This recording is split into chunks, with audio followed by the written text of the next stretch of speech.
A continuación, el grupo conformado por Nicolás Triviño, Paulina Mazo y Viviana Vázquez, estudiantes de la carrera de Medicina Veterinaria, a cargo del profesor Luis Sarabia para el ramo de histoembriología, presentaremos la histología de la TBC, o también conocida como tuberculosis.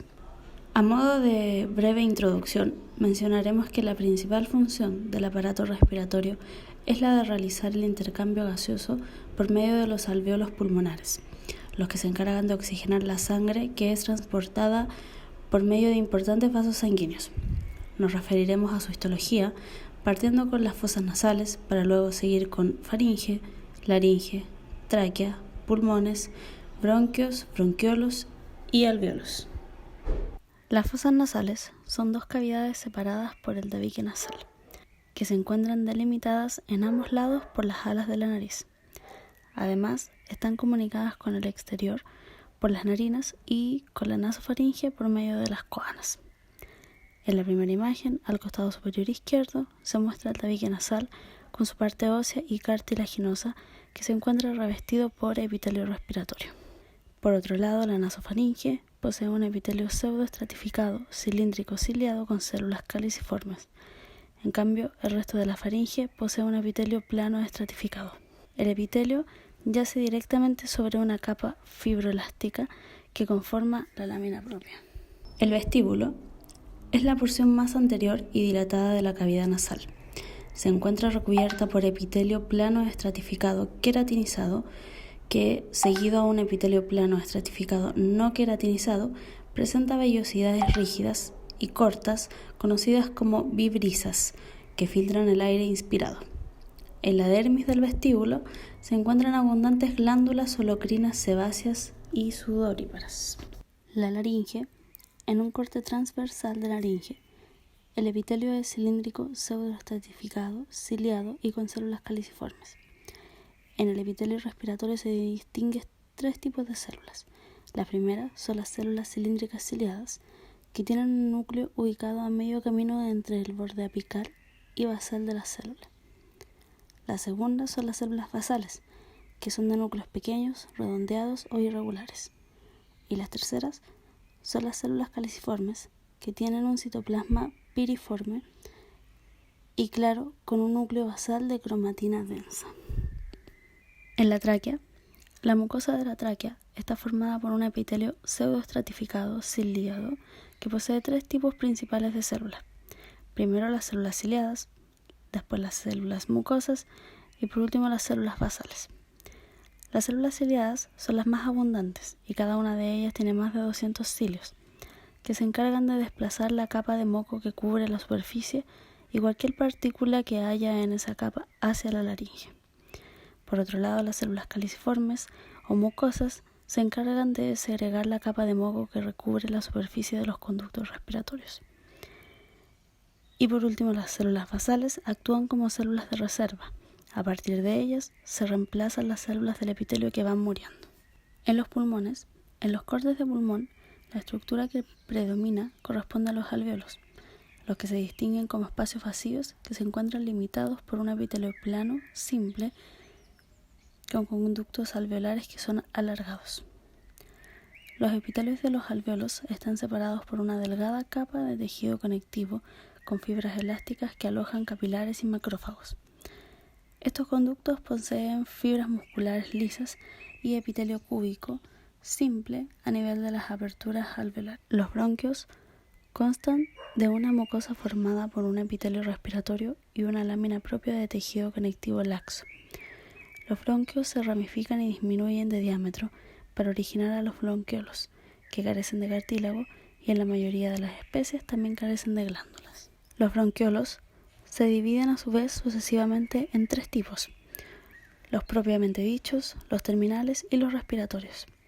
Poseen un epitelio que al comienzo es similar al de los bronquios y gradualmente se vuelve cilíndrico simple, con células caliciformes que se van haciendo cada vez más escasas. Por último, los bronquiolos terminales, a diferencia de los anteriores, poseen un epitelio cúbico simple y pocas fibras musculares.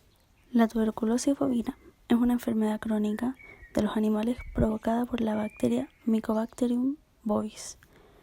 un bacilo perteneciente al género Mycobacterium, que guarda una estrecha relación con las bacterias causantes de la tuberculosis humana y aviar.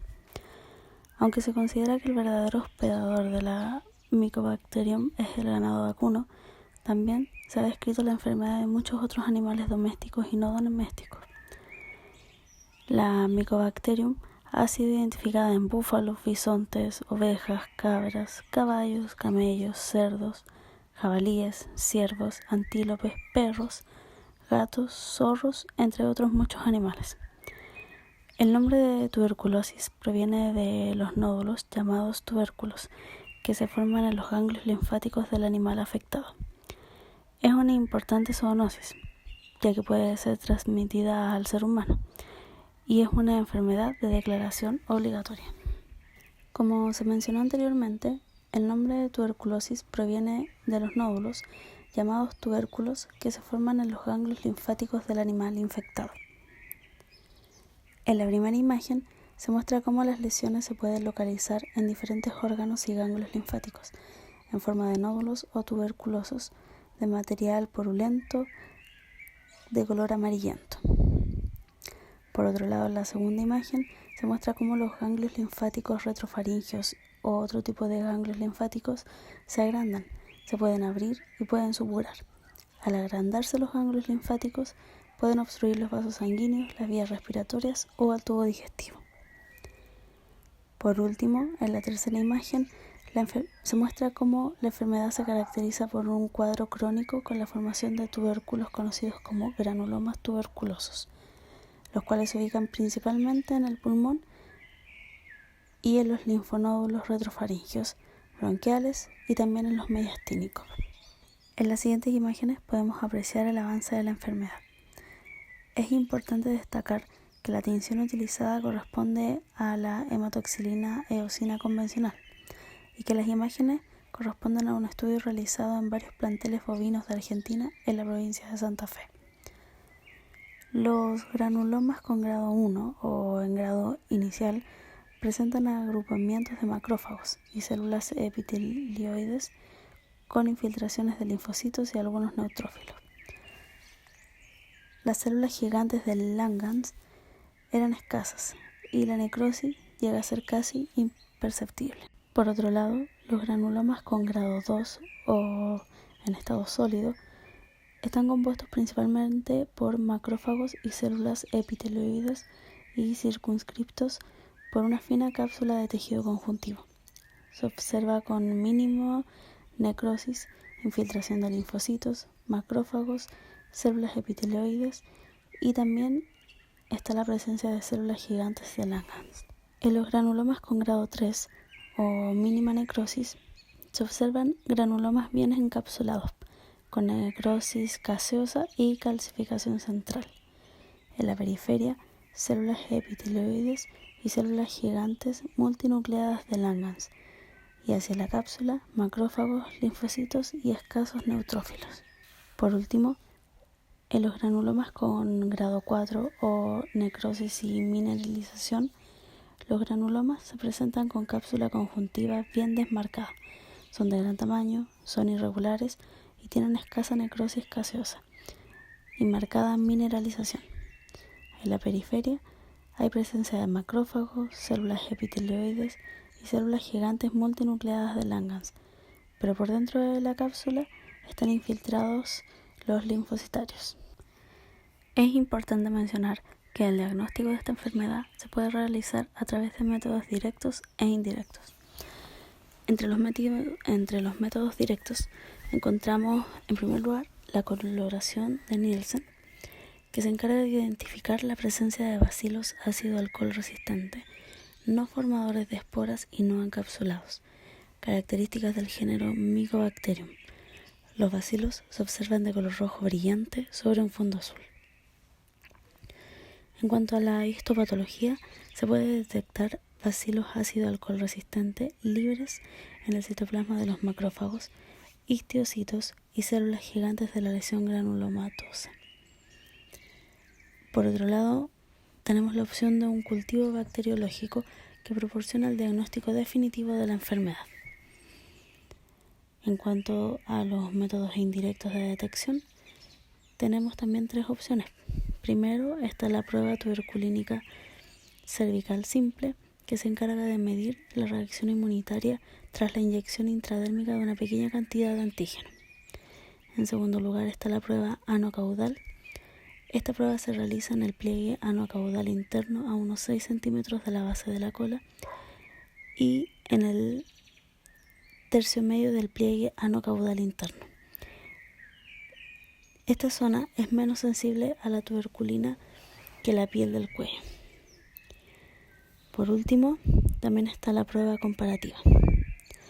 Esta corresponde a una prueba intradérmica comparativa que se utiliza para la realización de un diagnóstico diferencial entre animales infectados por Mycobacterium bovis y aquellos sensibilizados a la tuberculina por exposición a otras micobacterias.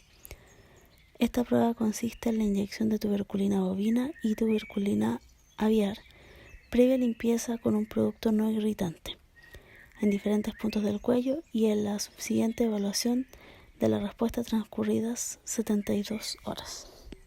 Por último, es de suma importancia recalcar el hecho de que a pesar de que existen distintos tratamientos, tenemos que tener claro que los planteles infectados con esta enfermedad son eliminados, ya que al ser una enfermedad zoonótica es de alto riesgo de contagio. Además, los tratamientos son de alto costo y también por tiempos prolongados. Y el principal objetivo de los tratamientos es la erradicación de la enfermedad.